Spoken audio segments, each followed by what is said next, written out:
Let's make the call to the bullpen and welcome in Todd, Zeile, and Jerry Blevins from Port St. Lucie. Todd, the Mets have lowered expectations going into the season. Could that actually benefit them?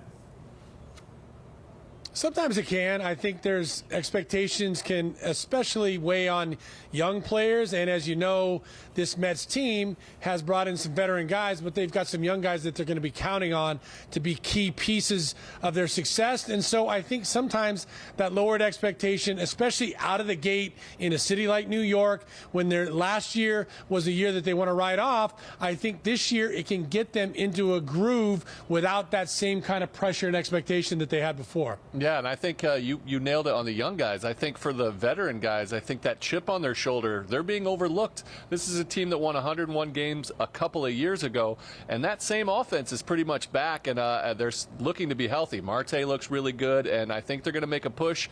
And when you're counted out, that's kind of an added reason to go ahead and push yourself a little bit farther. All right, Todd, what kind of challenges will Alonso face this year? Try to block out the noise in his walk year. I mean, look, I think it's going to be there. I think there's no question. I think he's going to get annoyed with having to answer the questions. I would if I were him. But I think Pete has been able always in the time that he's gotten here from being the guy that should have been called up and didn't, to then he comes up and he breaks rookie records. He continues to hit home runs even when he's struggling with his offense as far as his average goes. So he's been able to block a lot of things out and continue to do what Pete Alonso has been brought on this team to do, and that's drive in runs and hit big bombs.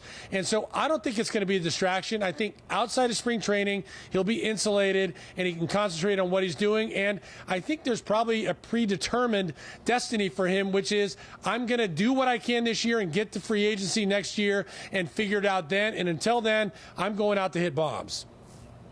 Jerry, obviously Edwin Diaz's return is a very big storyline for the Mets going into this season. What are you looking at specifically from Diaz to know that he's back to his pre-injury level? Yeah, first and foremost, just seeing him healthy the other day. I got to watch him throw live BP. Seeing how the ball's coming out of his hands was key, his demeanor.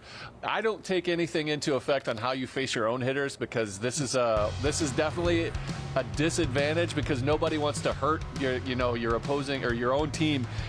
But he looked sharp. I saw him in the bullpen. He just looks healthy. He looks ready to go. And more importantly, he looks like he's champing at the bit, ready to get out there and be competitive. So I want to see him into games and see where that slider's looking and if he can get to this glove side. But right now, I really like what I see. And I'm only jumping in on this because, as you said, I hated facing pitchers in camp. It was the worst thing. So it was hard to judge by the swings of guys against a guy like Edwin right now. But at the same time, you know when the ball's coming out of his hand, you see the movement on his fastball and his slider.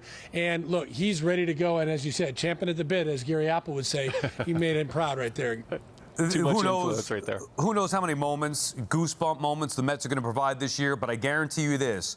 The first time Diaz comes out of the bullpen at Citi Field to the trumpets, it is going to be electric, as it should be, because they've missed, the Met fans have, for a year.